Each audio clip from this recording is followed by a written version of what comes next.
Hey folks, it's Michael with the Reason RX podcast and my co-host Melanie, from Minnesota, yeah. So, the coldest region of the country right now. oh seriously, it is?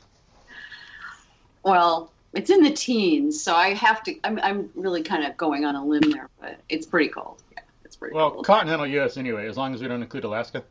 Yeah, I guess you're right. Yeah. Yeah, like Barrow or something. But okay, so cool. Um, Today we are going to talk to Matt and Megan of KidStrong. And Hello. yeah, we've already talked a lot about movement and mind and movement, how they're important. So I'm not going to go into much detail again here. It's in a lot in past episodes, but clearly you can tell by the number of podcasts we have about fitness that it's not irrelevant to education. It's very important and essential. So, Matt and Megan, will y'all introduce yourselves, please? Megan Sharp, and I am the founder of KidStrong. Cool. Matt Sharp, CEO and founder of KidStrong. Megan's being humble. She was a PE teacher I didn't know how 7 years. in we're getting to this. I'm a teacher. I'm a former teacher of 7 years, and that I have a master's in exercise science. And then Matt and I started KidStrong, and we also have 3 children under 5. Cool. Busy. Yeah. Most of my background is in technology. I worked for the government for 10 years, and then mainly technology and health and wellness or fitness. So those two fields kind of play really well together when our kids were born, for us creating KidStrong. So here we are. Mm-hmm. Cool. So So very much entrepreneurs, it sounds like, as well, on top of all of that. Running your own business and Yeah. Matt has the entrepreneur blood running through his body, for sure. yeah, and it takes that to run a business. You really have to love that aspect for sure. Yeah, Absolutely. that's Yeah. great. Persevere. But how long what's your fitness background? How long have y'all been involved in fitness and doing it in your own lives and stuff like that?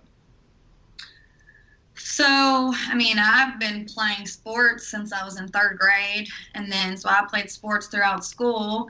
And then, obviously I just stayed fit through college. And then, started adult fitness. We did some CrossFit. And I've been moving.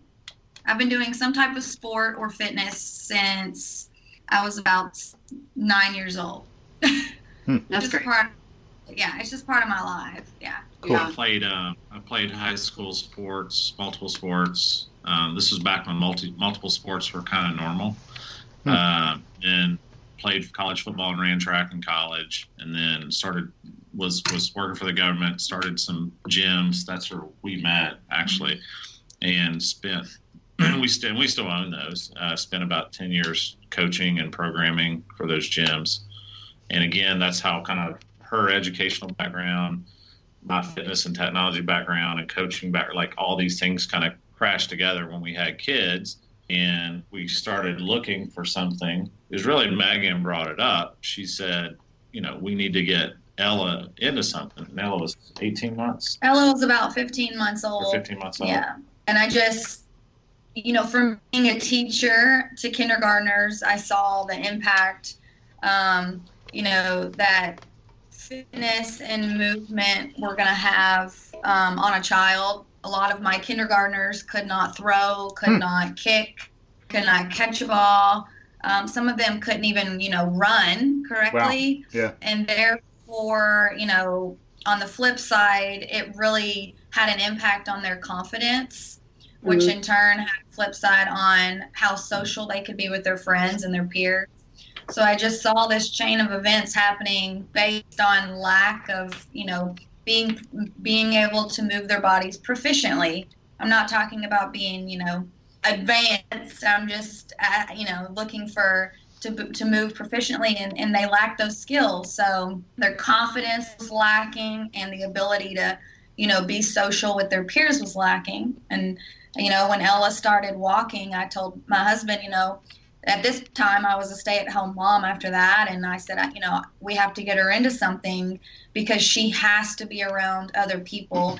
It's not so much the physical part always for us, but I wanted her to be around other kids her age and learn to communicate, in real time, real life. So that's how all this started. Cool. And we took her to a few places, and, my background's in boutique fitness, so really usually great coaching. There's a class, there's a structure, there's some sort of curriculum. And when we would take our kids to places, it was essentially like indoor playgrounds. There were like high school kids playing with them. There was no curriculum. There was no reason behind what we were doing. We were literally dancing with scarves for 45 minutes. And, especially with Ella, we want Ella to be, a strong, confident female, Yeah. and we weren't seeing anything happening there that was going to lead to that. There was a lot of, one of the main things with KidStrong, one of the kind of the genesis for like why we did it was we want to empower kids so that they are self-confident, they're self-driven, not necessarily just play with them 45 minutes and have their parents check out. Yeah, it felt more like a play date for us. Yeah, it was an activity, and one of the other key things, I think, well, there was a couple key things. Most of the parents would drop and check out. They'd all be on, like moms would be on their phones in the corners. Yeah, sitting down. There were no dads within 100 square miles of any of these places. So it was pretty much a nanny / mommy drop off and check out type of place. And don't get me wrong, as a mom of 3 tiny children, you need play dates, but the reasoning behind it was not for a play date.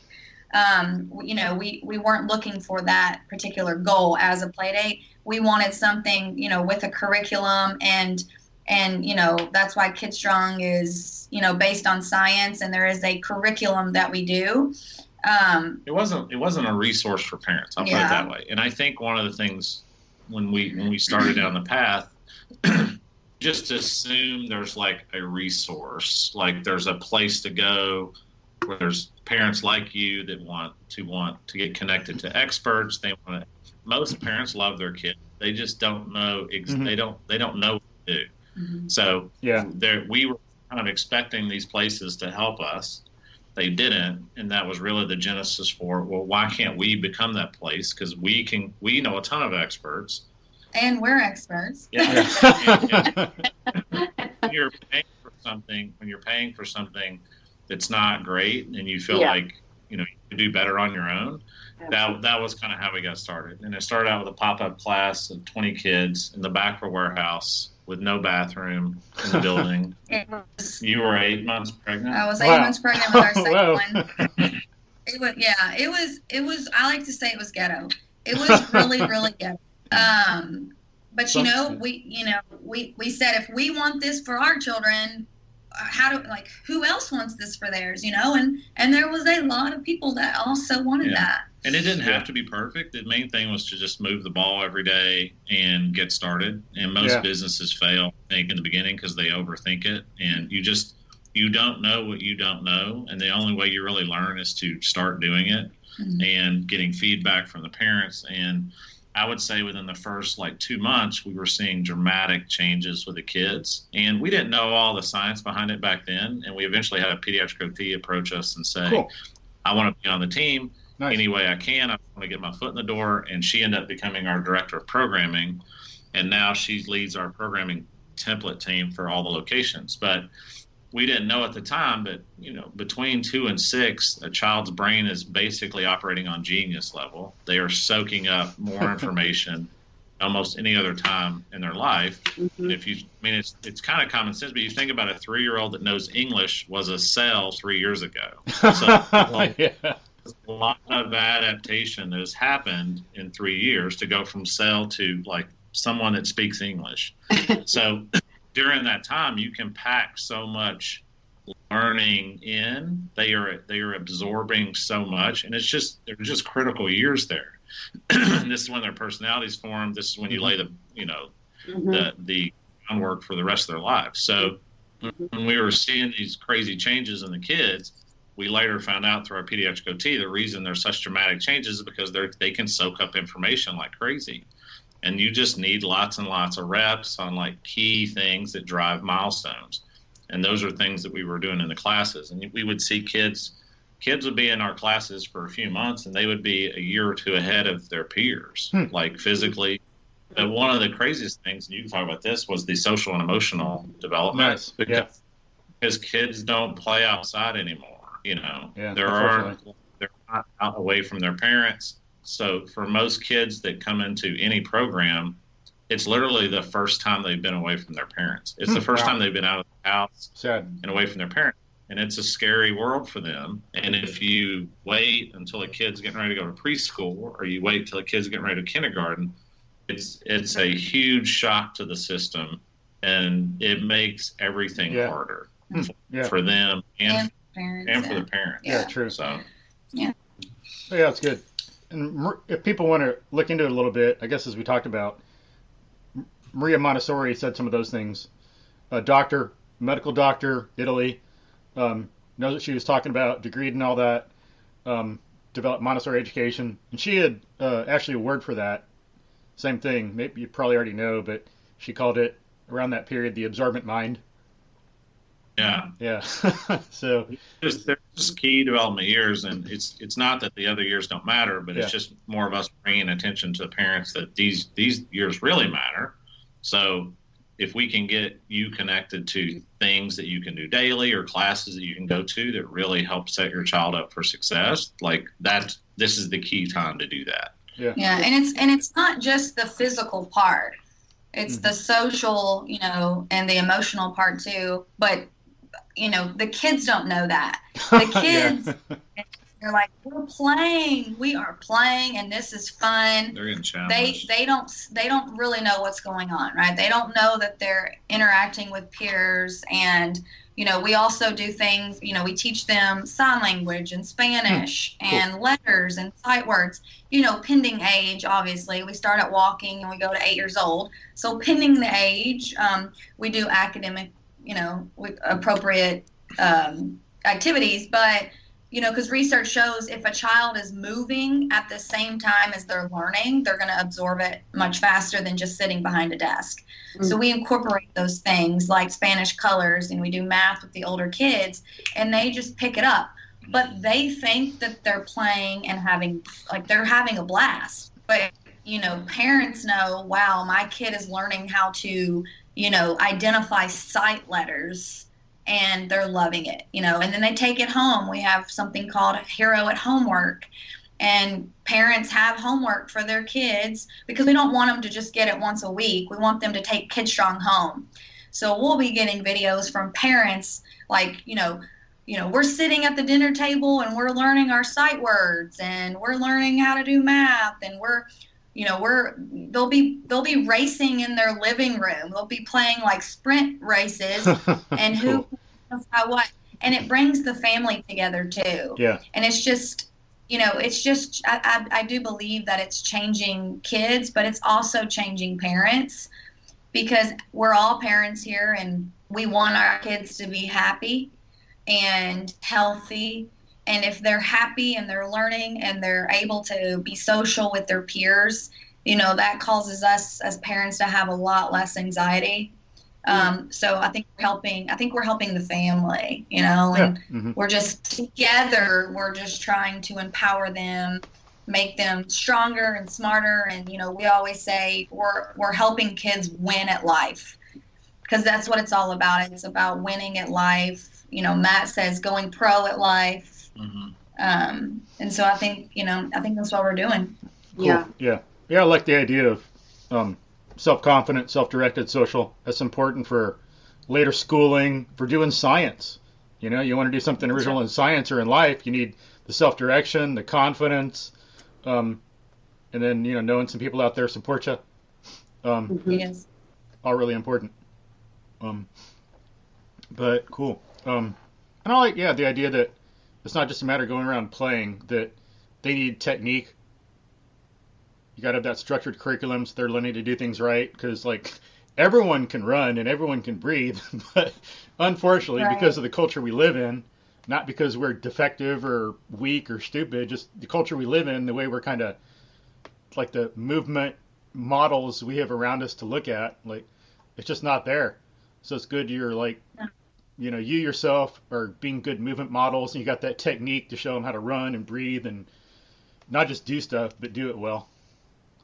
Yeah, and I think that's where another thing that sets us apart is, you know, our director of programming is a pediatric OT, and she was a pediatric OT for 18 years before coming on to KidStrong.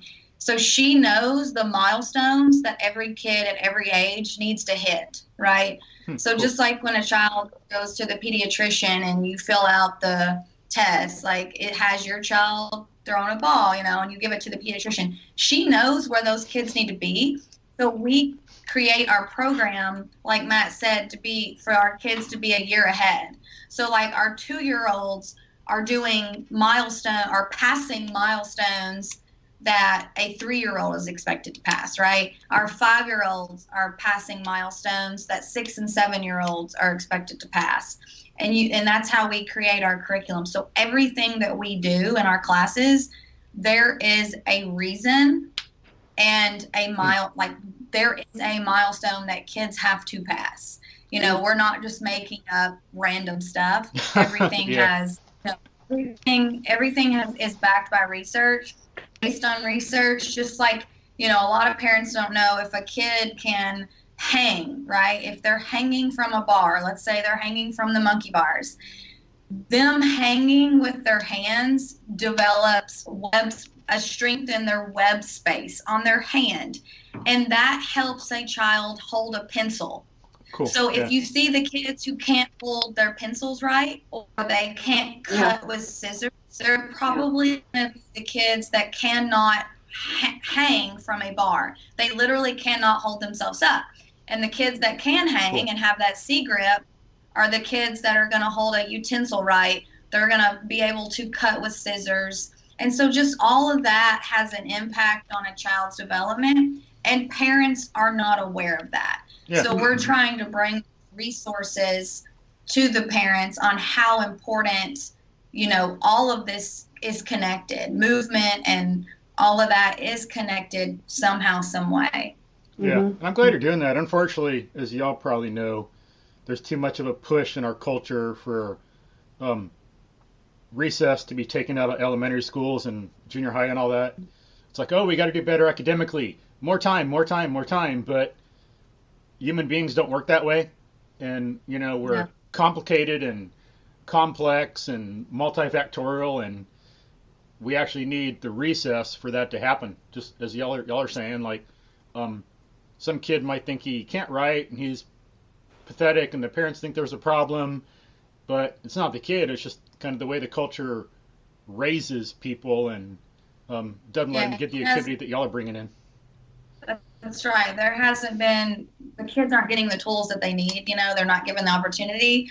And I'm glad. We just interviewed a preschool director of 18 years, and she basically said the same thing as research. The social and emotional development are more important than academic development early on. Yeah. And that if kids are not running to school because they enjoy it, it doesn't matter how much academic pressure you're going to put on them. They're not going to end up being, they're not going to thrive because they haven't developed the social and emotional skills to live outside of school and be in real life. Yeah. Yeah. So it was really big on that because she's seen kids, you know, come all the way through a program and pop out on the other side. And she said the kids that were more socially and emotionally advanced end up thriving more as adults and young adults than the kids that were academically proficient. And my sister, my older sister, she's a former principal. She was a principal of elementary and high school, and now she works for the state in education. But she said, you know, she talked to Matt and I, and she said her smartest high school students probably could not pass an interview because they're really, really, really smart.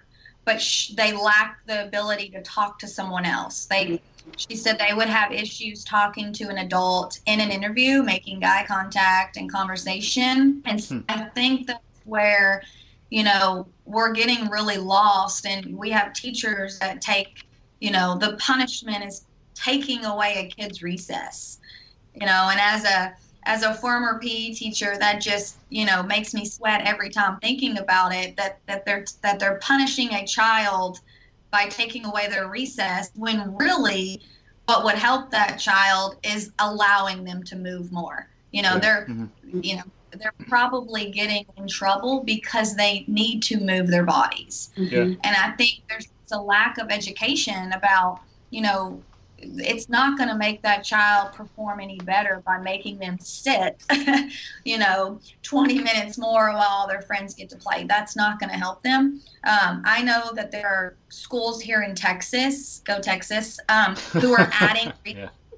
they're adding multiple recesses, and their test scores have gone up.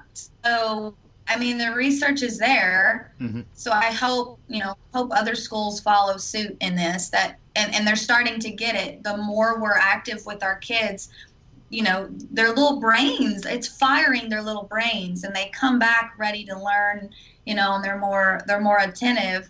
So I'm really hoping, and people are getting rid of their PE teachers, which is really sad. So that's even more. I think also, like when we were kids, even if you did sit all day, you came home and you were outside for like 6 hours. Yeah. Now it's sit all day, come home, sit, until you go to bed. Yeah. So I think we're missing that second, and that's some of the stuff we're trying to help out, help educate parents on, because I think parents want their kids to be successful. They just don't necessarily have the tools, or they don't have connections to experts to help them do that. So that our overall goal for KidStrong is to be the resource that parents go to help them raise awesome kids. Yeah. Like overall. So there's a physical part of that, there's a mental part of that, there's a character part of that. But at the end of the day, when if you ever look through, I think we have 150 plus 5-star reviews. Most of them are because of confidence. Yep. Social. It's always the physical strength is tied to confidence. Yeah. If your brain development is tied to confidence. If you feel smarter and you feel stronger, you're more likely to raise your hand. You're more likely to lean into school. You're more likely to volunteer for things. So it's just, you're not afraid to fail. Yeah, it's just a completely. I read your mind. I was about to say the same thing, Megan. They're just so confident that they're not afraid to make a mistake. Yeah. We all know that horror story of being the last one picked for the team. That one where you're there and everyone's getting picked and you're still standing there. And I lived it. I didn't hear it. I lived it. There's two parts to that, though. There's two parts. Like, one of them is you might not be getting picked because of your physical ability. Like, you don't feel confident. You're not physically strong and athletic. So if you can solve that for kids, that really helps in their confidence. And another one is, I really think, like, our daughter, like, if she didn't get picked, she wouldn't even care. She's just she'll be like, I'll go start my own game over here then. Nice. Like, so there's definitely, like, all these things are connected, so. But I think you just have to be confident. And another thing we're talking about, and Matt uses this example all the time, we're not at KidStrong, we're not trying to make your son or daughter the next professional athlete, but we are trying to make them proficient in, all, like, literally any and everything that they try. So this way, if they do have to go out to recess and play a game of kickball, they don't have to be perfect at playing kickball, but can they kick a ball, right? As long as they can kick a ball and know, hey, I can definitely kick this ball and run these bases, then they're going to be fine. It's if they can't kick a ball at all, right? And that's usually where, like, their confidence will go down. And that's where they retreat to video games or watching TV. If we can just get them, proficient in kicking a ball, running bases, throwing, catching. They don't have to be the best at everything, but we want them to be able to play. Matt always says, like, play a game of, pick up basketball or whatever, and if you don't know how to play basketball and you're not athletic, like you will never want to play a pickup game of anything. Yeah. But if you're fairly athletic and you're fairly confident, you'll do whatever. You'll do any game, anytime, anywhere, because like you're just leaning into life. Yeah. And I think that's the ultimate goal for us as parents, is to have kids that lean into life. It's funny, but like we took our daughter to a pumpkin patch last year, and we literally opened the door and she ran 100 miles an hour for like 3 hours. She and did there were other kids that just like sat the whole time because they were scared to go on rides. They were scared to be around other kids. They had to have their parents with them all the time. And that's a completely different childhood for those two types of kids.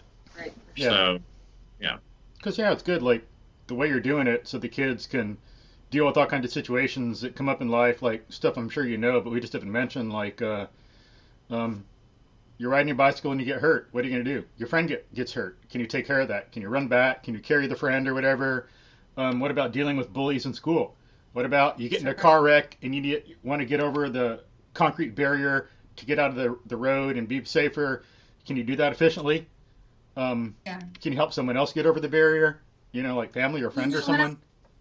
Yeah, and I'm glad you talked about the whole bully thing too, because we all know there's going to be kids that pick on other kids. I was a teacher, I saw it, and I tell Matt all the time when I watch our firstborn is now 5, so she's in kindergarten, and like Matt said, and we talk about this all the time, I honestly think if somebody tried to make fun of her or pick on her, she'll either laugh at them because she's just so confident. Like, she's just such a confident human being that she does not care, or she just will pay them no business, right? It's like one of those things. Like, she's either just going to laugh at them or literally not even know what's going on. And that's what I just love about her, is because that makes me more confident that she's more confident. Like, I trust her, not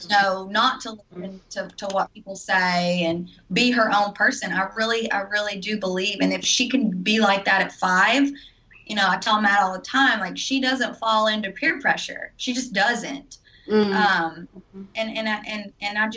that makes me feel so good. But I think it's because, she's been raised like that since 14 months old. And she's been in KidStrong. We're really just all about empowering these kids. Like, be your own person and just be strong, and not just strong physically, mentally be strong. And, you're going to do awesome. Yeah. The bike's a good example, because we tend to see sometimes two types of parents. A kid falls off the bike and bike riding's not for them. Yeah. And then the type of parent that we tend to attract is, it falls off the bike and like, it's all right, get up, let's go back after it. Yeah. Like, those are two different types of work for a child. Because one, like, if they fall off a bike and bike riding's not for them, they're going to eventually run out of things that are not for them, and there's going to be nothing. Good point. Yeah, exactly.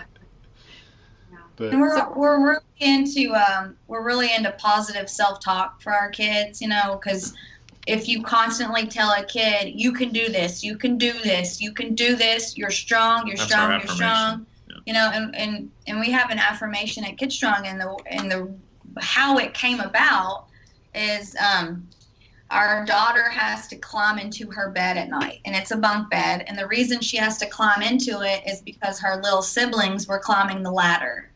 And then we were like, oh no, they're going to fall out of the bed. So Matt had to take the ladder off, and now Ella has to, figure out how to climb. And she's had to do that for the last 2 years.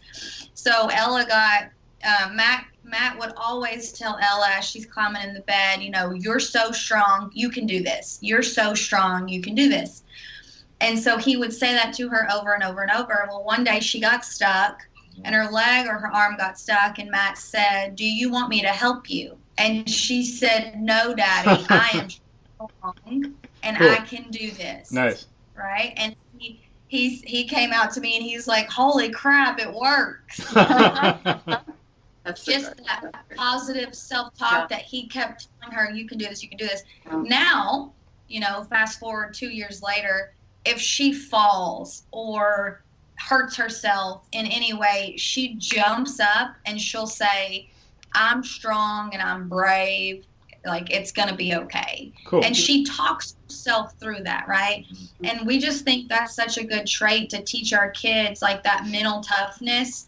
Like, can you talk yourself through a situation, whether it be anything, but they need to know how to talk themselves and have that positive self-talk, and it's just like, if you hear over and over, you're no good at this, you're no good at this, you can't do this, your brain eventually thinks, well, I'm no good at this, right? Yeah, the science behind it's called neuro-linguistic programming, so NLP, if you guys have ever heard of it. But it basically, like, if you repeat something over and over and over again, it becomes your operating system. Mm-hmm. So, like, kids that are told they're weak their entire childhood, like, that becomes their operating system, just like a computer has not. That is their default. Mm-hmm. And the same goes with, if you can change that and tell a kid, so our affirmation is, I'm strong, I'm brave, I can do this. They say it before class, they say it after class, they have posters at home, they say it before bed when they get up.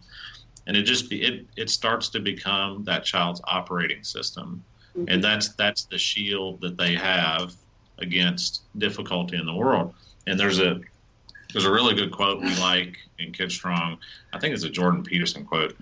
Just basically said, you don't want to make your kids less scared. You want to make them more brave. Mm-hmm. Yeah. So we try to look at child development that way. Like, we're not trying to save them from the world. We're trying to make them braver so that they can conquer more of the world. Yeah. Mm-hmm. So. And a really cute story that one of our parents told us. They were on the way to get the child's flu shot, and they were sitting there waiting, and she said all of a sudden her daughter was like 4 years old, said, I'm strong, I'm brave, I can do this. And she said her daughter kept saying it over and over, I'm strong, I'm brave, I can do this. And then she got the flu shot.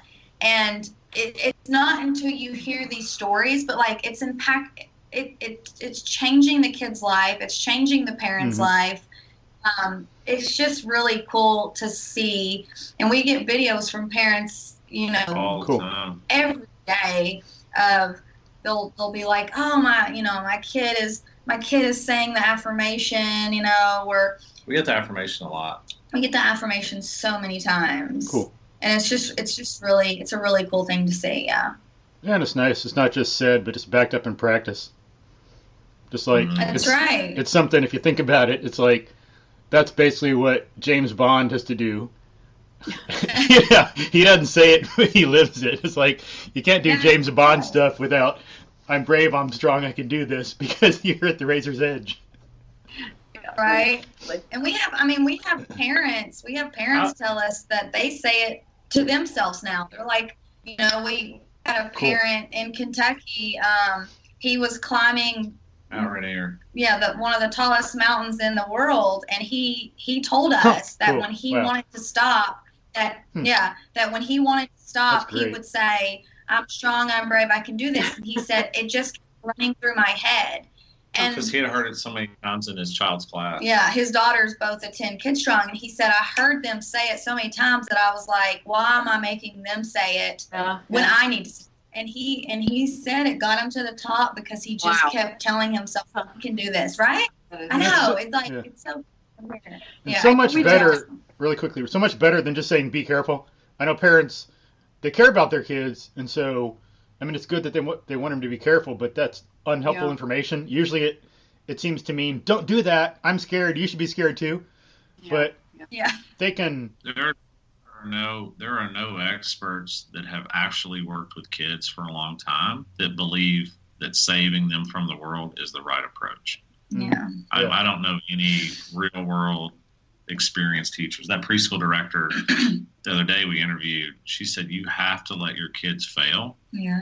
Because they have to learn on them, like by themselves, how to deal with that. Yeah. Or when and she gave an example, she said, or when they're when they get to college, Amen. They literally can't function because they can't solve problems because they've never had to solve a problem and it's always been, fixed for them.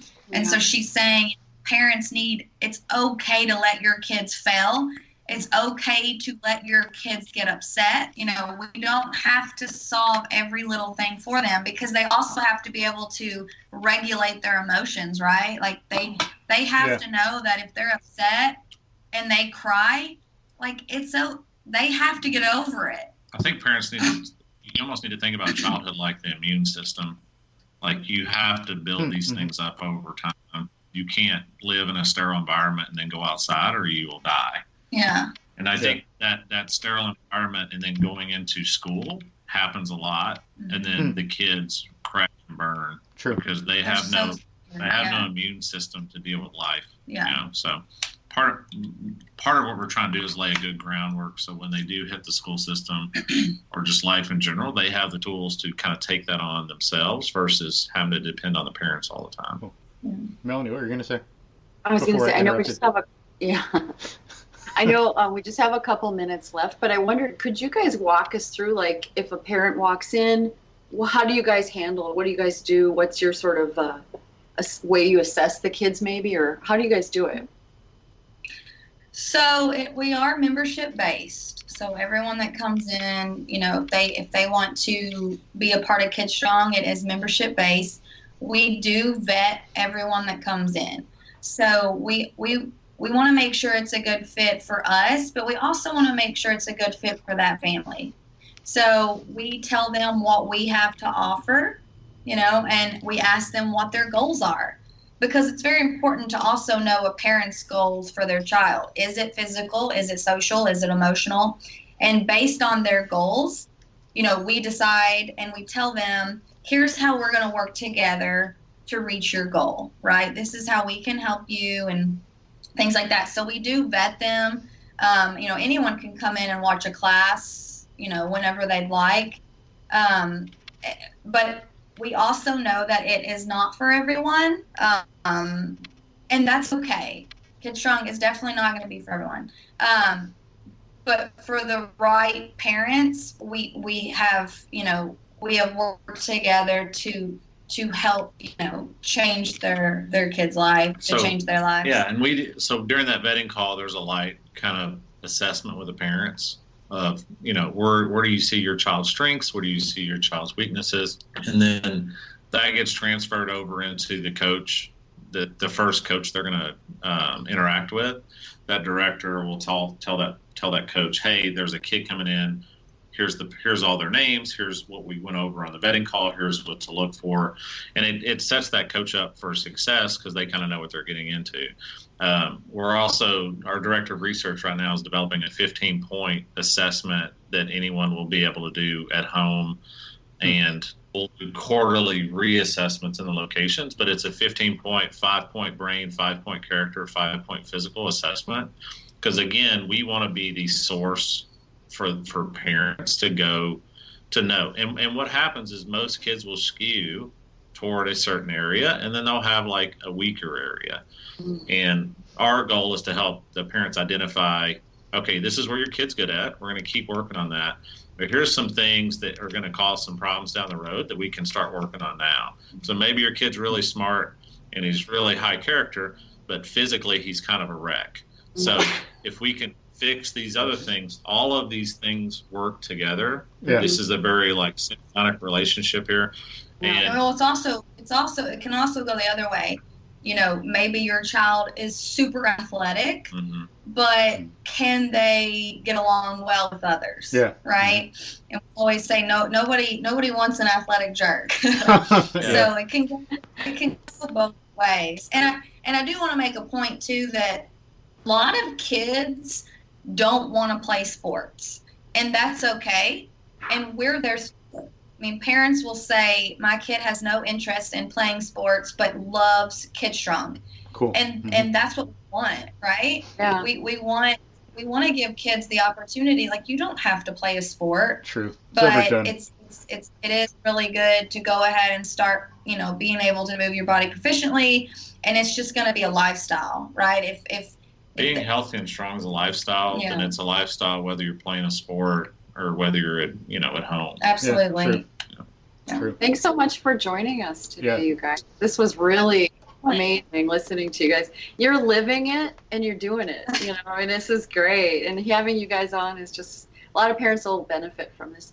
I'm sure they'll wish that they had one of your KidStrong groups nearby. They can open one. Mostly in Texas, right? No. So they can contact. We'll put your contact info in there in the show notes, and people can contact you to learn about opening something in their city. Okay, because I was thinking you're in Texas. We are opening. We'll probably open 15 next year, maybe 50 the year after. But one of the things we're developing is an online curriculum for parents that we should be releasing around the first of the year, called KidStrong University. And it is daily programming for parents and kids at home. Yeah, it's all for anyone around the world can join. Yeah, it's anyone, and there's a private community there. There's access to child development experts. There's interviews with experts. But it's more of an online resource that we can, because KidStrong, we know that it works, but there's a lot of people that can't come to a location. Right. So we want to give access, especially the homeschool kids. Yeah. We want to give access to the curriculum to their parents, because those are the type of parents that really, get into things we're doing. So. And that's where they'll have access to all of our experts. We do interviews with experts, and that's where the questions and the answering and the interviews will all go in our KidStrong University. Because we all have to work together it takes a village, right? It takes a village to raise our kids, and we do want to give parents a resource. We don't want to be, we don't want parents to think they're the only ones with questions, right? Like, everyone has the same questions. So, but we are in 4 locations in Texas, or 5 locations in Texas, and then we have one in Lexington, Kentucky, and one in Mason, Ohio. And then we're, like he said, we're supposed to open about 16 in 2020. So. Yeah, congratulations. That's great. Online, you guys could do online stuff. People could start doing early next year. Yep. Cool. Online will be everywhere. All right. And then showing there's no contradiction between having the kids think for themselves and not care what some other people think, and being social. It's like, right. Yeah, it's like self-reliant and social, really, properly speaking, goes together. It's not one or the other. Yep. Yeah. But cool. If anyone wants to learn more, they can go to KidStrong.com, and we're also, we are on Facebook and Instagram, so they can reach out any of those ways too if they have more questions or want to find out more. Cool. That sounds great. We'll post it in the show notes. Nice to talk to you. Nice. Thanks so much. Okay, it was great. Thanks so much for having us. Take care. Okay, bye. Bye-bye. All right.